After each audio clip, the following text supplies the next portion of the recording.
십자가 사랑 나의 교회를 사랑케 하네. 주의 교회를 향한 우리 마음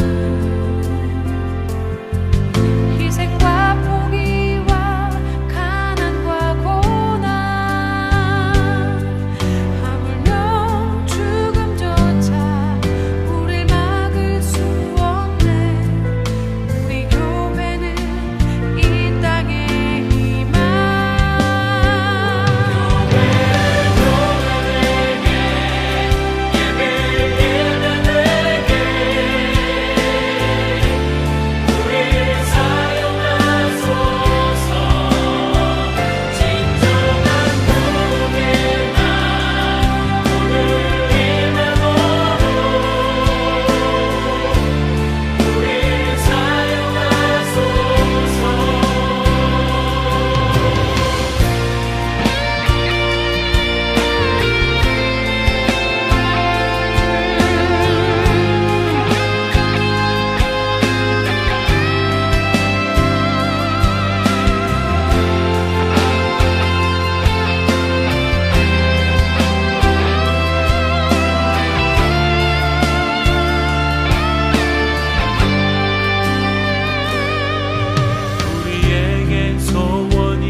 우리가 세상에서 특별히 너희에 대하여 하나님의 거룩함과 진실함으로 행하되 육체의 지혜로 하지 아니하고 하나님의 은혜로 행함은 우리 양심이 증언하는 바니 이것이 우리의 자랑이라.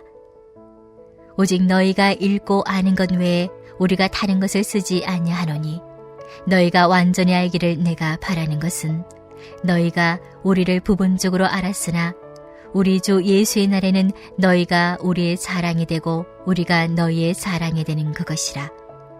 내가 이 확신을 가지고 너희로 2번 은혜를 얻게 하기 위하여 먼저 너희에게 이르렀다가 너희를 지나 마게도냐로 갔다가 다시 마게도냐에서 너희에게 가서 너희의 도움으로 유대로 가기를 계획하였으니 이렇게 계획할 때 어찌 경솔히 하였으리요. 혹 계획하기를 육체를 따라 계획하여 예예 하면서 아니라 하는 일이 내게 있겠느냐. 하나님은 미쁘시니라. 우리가 너에게 한 말은 예하고 아니라 함이 없노라. 우리 곧 나와 실루아노와 디모데로 말미암아 너희 가운데 전파된 하나님의 아들 예수 그리스도는 예하고 아니라 함이 되지 아니하셨으니 그에게는 예만 되었느니라. 하나님의 약속은 얼마든지 그리스도 안에서 이해가 되니 그런즉 그로 말미암아 우리가 아멘하여 하나님께 영광을 돌리게 되느니라. 우리를 너희와 함께 그리스도 안에서 굳건하게 하시고 우리에게 기름을 부으신 이는 하나님이시니 그가 또한 우리에게 인치시고 보증으로 우리 마음에 성령을 주셨느니라. 아멘. 오늘은 그리스도인의 자랑이라는 제목으로 고린도후서 1장의 말씀을 나누도록 하겠습니다. 대부분의 신앙인들은 그들의 목사가 유능하며 성실한 사람이기를 기대합니다. 왜냐하면 그들은 유능하며 성실한 리더가 그들을 영적으로 이끌어가기를 원하기 때문입니다. 여러분은 이 말에 동의하십니까? 그렇다면 한 가지 상황을 가정해 보겠습니다. 저와 여러분이 다음 주 토요일에 성경 공부를 하기로 약속했다고 가정해 보십시오. 여러분은 이 약속을 위해 여러분의 일정을 조정할 수도 있을 것입니다. 그런데 제가 여러분에게 양해를 구하며 약속을 변경하기를 요청했습니다. 여러분은 이에 대해서 어떻게 반응하실 것입니까? 물론 여러분은 너그럽게 이 요청을 수용하실 것입니다. 그리고 여러분은 이렇게 생각하실 것입니다. 나는 목사님이 계획을 바꿀 만한 합당한 이유가 있을 것이라고 생각해. 시간이 흘러 약속했던 날이 다가왔습니다. 그런데 제가 다시 한번 여러분에게 양해를 구하며 약속을 변경하기를 요청하는 것입니다. 여러분은 이에 대해서 어떻게 반응하실 것입니까? 여러분은 약간은 짜증이 나지만 제 요청을 수용하실 것입니다. 아마 여러분은 이렇게 생각하실 것입니다. 아마 목사님에게 정말로 긴급한 일이 발생했을 거야. 나는 목사님을 신뢰해. 그 후 여러 날이 지나 약속했던 날이 다가왔습니다. 그런데 제가 또 다시 여러분에게 양해를 구하며 약속을 변경하기를 요청했습니다. 여러분은 이에 대해 어떻게 반응하실 것입니까? 저는 확신합니다. 여러분은 참아왔던 분노를 표출하실 것입니다. 그 이유는 여러분이 제가 여러분과의 약속을 가치 있게 여기지 않는다고 생각하실 것이기 때문입니다. 그러므로 여러분은 약속을 지키지 않는 목사님을 더 이상 신뢰하지 않을 것입니다. 또한 여러분은 저에게 실망하실 것입니다. 몇몇 분들은 저를 비판하실 수도 있습니다. 그 이유는 약속을 자주 변경하는 목사님은 여러분이 기대했던 유능하고 성실한 리더와는 거리가 멀기 때문입니다. 여러분의 생각은 어떻습니까? 여러분이 목회자를 신뢰하는 기준은 어떤 것입니까? 놀랍게도 사도 바울은 고린도 교회와 했던 약속을 여러 번 변경했습니다. 이로 인해 고린도 교회의 성도들은 사도 바울을 비난하고 공격했습니다. 그 이유는 바울이 그들이 기대했던 유능하고 성실한 리더와는 거리가 먼 행동을 했기 때문입니다. 도대체 바울과 고린도 교회 사이에서는 어떤 일이 일어났던 것일까요? 고린도후서 1장 15절부터 17절입니다. 내가 이 확신을 가지고 너희로 2번 은혜를 얻게 하기 위하여 먼저 너희에게 이르렀다가 너희를 지나 마게도냐에 갔다가 다시 마게도냐에서 너희에게 가서 너희가 보내줌으로 유대로 가기를 경영하였으니 이렇게 경영할 때에 어찌 경홀히 하였으리요. 혹 경영하기를 육체를 좇아 경영하며 예예하고 아니아니라 하는 일이 내게 있었겠느냐. 바울 사도는 고린도 교회와의 약속을 여러 번 변경하였습니다. 바울의 첫 번째 약속은 고린도전서 16장에 나타나 있습니다. 고린도전서 16장 5절부터 7절입니다. 내가 마게도냐를 지날 터이니 마게도냐를 지난 후에 너희에게 가서 혹 너희와 함께 머물며 겨울을 지낼 듯도 하니 이는 너희가 나를 내가 갈 곳으로 보내어 주게 하려 함이라. 이제는 지나는 길에 너희 보기를 원하지 아니하노니 이는 만일 주께서 허락하시면 얼마 동안 너희와 함께 머물기를 바람이라. 바울의 첫 번째 계획은 마케도니아를 방문한 뒤 고린도 교회로 가는 것이었습니다. 그는 고린도 교회 성도들과 함께 겨울을 보내고 오랜 시간 교제하기를 원했습니다. 이후 바울은 고린도 교회로부터 지원을 받아 유대로 이동할 계획을 가지고 있었습니다. 그러나 바울은 계획을 변경하였습니다.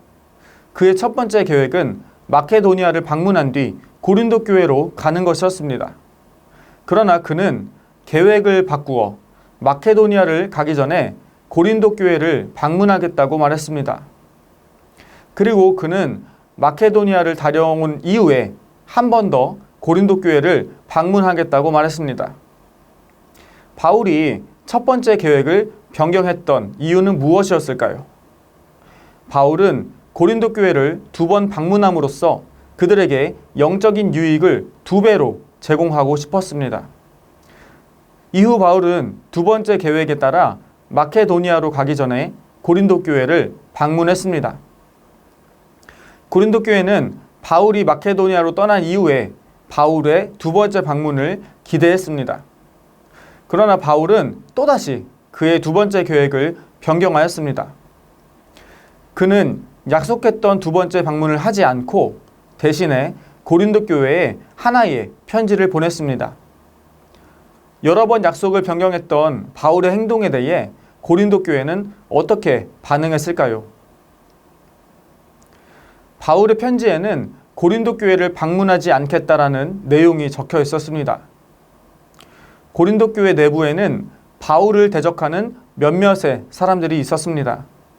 그들은 바울의 편지를 받은 뒤 바울에 대해 거세게 비판했습니다. 그 이유는 그들이 바울의 무책임한 행동이 사도로서 적절하지 않다라고 여겼기 때문입니다. 그들은 바울의 잦은 계획 변경이 바울의 부족한 인격과 능력을 드러낸다라고 주장했습니다. 이 영향으로 인해 고린도 교회의 공동체는 사도 바울을 더 이상 신뢰하지 않게 되었습니다. 그들은 바울을 향해 적대적인 태도를 취했습니다. 고린도후서 1장 18절부터 20절입니다. 하나님은 미쁘시니라. 우리가 너희에게 한 말은 예하고 아니라 함이 없노라.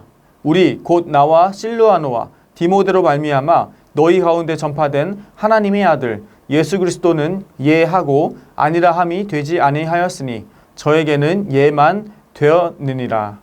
하나님의 약속은 얼마든지 그리스도 안에서 예가 되니 그런즉 그로 말미암아 우리가 아멘하여 하나님께 영광을 돌리게 되느니라. 바울은 계획이 변경된 이유에 대해서 설명하기 전에 그가 신뢰할 수 있는 사람이다 라고 주장했습니다. 바울은 그가 하나님과 예수님을 전적으로 따르는 사람이라는 것을 강조했습니다. 그러므로 바울은 그가 주님의 신실하신 성품을 닮아 모든 일을 정직하게 행했다고 고백하였습니다. 그는 그의 계획을 변경하기 위해 사전에 별도의 계획을 세우지 않았음을 명백히 증언하였습니다. 오히려 바울은 그가 비록 원래의 약속을 지키지 못했지만 스스로 성실하게 행동하였다고 말했습니다. 그가 이렇게 주장할 수 있었던 근거는 무엇이었을까요? 바울은 계획을 실천하기 전에 하나님께 의지하며 도움을 요청하였습니다. 바울의 기도에 대한 하나님의 응답은 바울이 그의 계획을 변경하는 것이었습니다. 이에 바울은 하나님의 뜻에 전적으로 순종하기 위해 기존의 계획들을 변경했던 것입니다. 바울은 그에게 명령하신 하나님이 신실하신 분이라고 고백했습니다. 그 이유는 하나님의 약속이 언제나 그리스도 안에서 이루어지기 때문입니다. 바울은 고린도 교회의 마음에 들기 위해 거짓된 행동을 하지 않았습니다. 또한 그는 비난을 피하기 위해 자기 합리화를 하지 않았습니다. 바울은 고린도 교회와 갈등이 생길지라도 오해를 바로잡기를 원했습니다. 그는 그에 대한 평판이 손상될 수도 있는 위험을 감수하며 진실을 말했습니다. 그 이유는 바울이 진심으로 고린도 교회를 사랑했기 때문입니다.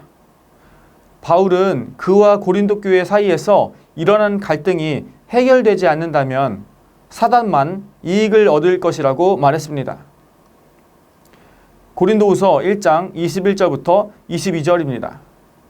우리를 너희와 함께 그리스도 안에서 견고케 하시고 우리에게 기름을 부으신 이는 하나님이시니 저가 또한 우리에게 인치시고 보증으로 성령을 우리 마음에 주셨느니라. 바울은 계획이 변경된 근거에 대해 설명하였습니다. 그것은 변덕스러운 육신의 행동이 아닌 하나님의 의지와 계획이었습니다. 바울은 고린도 교회 사이에서 발생한 갈등을 해결하기 위해 그들의 정체성에 대해서 언급했습니다. 바울과 고린도 교회 공동체 모두 하나님께서 기름을 부으신 사람들이었습니다. 그러므로 하나님의 사람들은 기존의 계획이 변경될지라도 하나님의 뜻에 순종해야 하는 것입니다. 하나님은 믿는 사람들에게 하나님의 소유를 나타내는 표시를 하셨습니다. 그리고 하나님은 이에 대한 보증으로 그들에게 성령을 보내주셨습니다. 성령은 심판의 날에 하나님께서 그의 백성들을 구원하겠다는 명확한 보증을 의미합니다. 그러나 처음 고린도 교회 안에서는 성령 하나님의 가치가 통용되지 않았습니다. 그들은 오히려 교회에 문제가 있을 때마다 세속의 법정의 권위를 의지했습니다. 바울은 그와 고린도 교회 공동체가 같은 성령 안에서 일하고 있다는 것을 깨닫기를 원했습니다. 하나님의 사람들이 기존의 계획을 변경할 수 있는 이유는 무엇일까요?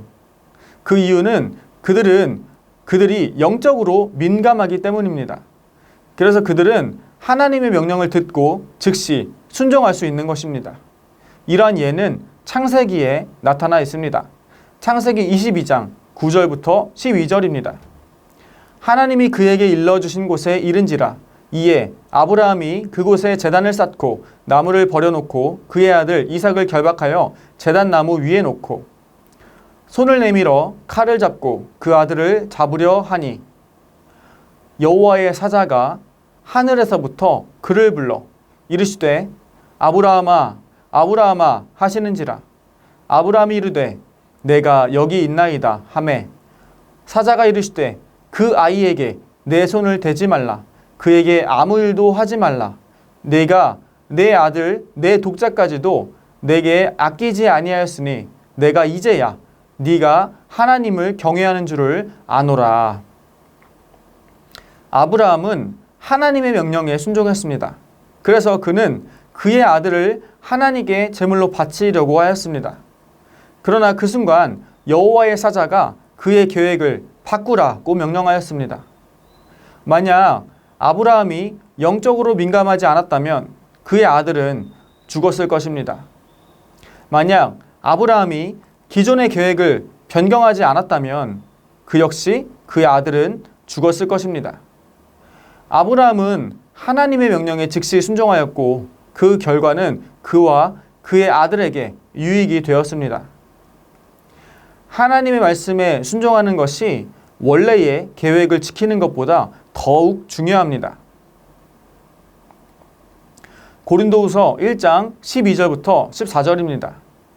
우리가 세상에서 특별히 너희에게 대하여 하나님의 거룩함과 진실함으로써 하되 육체의 지혜로 하지 아니하고 하나님의 은혜로 행함은 우리 양심에 증거하는 바니 이것이 우리의 자랑이라. 오직 너희가 읽고 아는 것 외에 우리가 다른 것을 쓰지 아니하노니 너희가 끝까지 알기를 내가 바라는 것은 너희가 대강 우리를 아는 것 같이 우리 주 예수의 날에 너희가 우리의 자랑이 되고 우리가 너희의 자랑이 되는 것이라. 바울은 고린도 교회 공동체에게 육체의 지혜를 의지하지 말라고 말했습니다.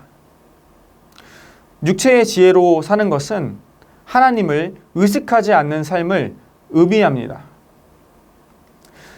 바울은 그리스도인은 오직 하나님의 은혜를 의지하며 살아야 한다고 고린도 교회에 권면하였습니다. 바울은 하나님의 은혜를 의지하여 하나님의 일을 하는 것이 그리스도인의 자랑이라고 말했습니다. 또한 이러한 사역의 결과로 나타난 성도들이 그리스도인의 자랑이라고 했습니다. 여러분의 자랑은 무엇입니까? 여러분이 자랑하는 것이 여러분의 진정한 관심사가 무엇인지 알려줍니다. 바울의 유일한 자랑은 하나님의 일을 진실하게 하는 것과 하나님의 공동체를 성장시키는 것이었습니다. 바울은 현재는 고린도 교회가 바울의 사역에 대해 완전히 이해하지 못할 것이라고 말했습니다. 그러나 예수님의 날에는 그들이 모든 것을 깨달을 수 있을 것이라고 말했습니다. 예수님의 날은 주 예수 그리스도가 재림하는 날을 의미합니다. 빌립보서 2장 16절입니다. 생명의 말씀을 밝혀 나의 다름질이 헛되지 아니하고 수고도 헛되지 아니하므로 그리스도의 날에 내가 자랑할 것이 있게 하려 함이라.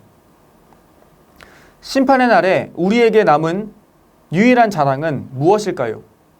그것은 우리가 하나님의 일을 진실하게 감당했다는 사실입니다.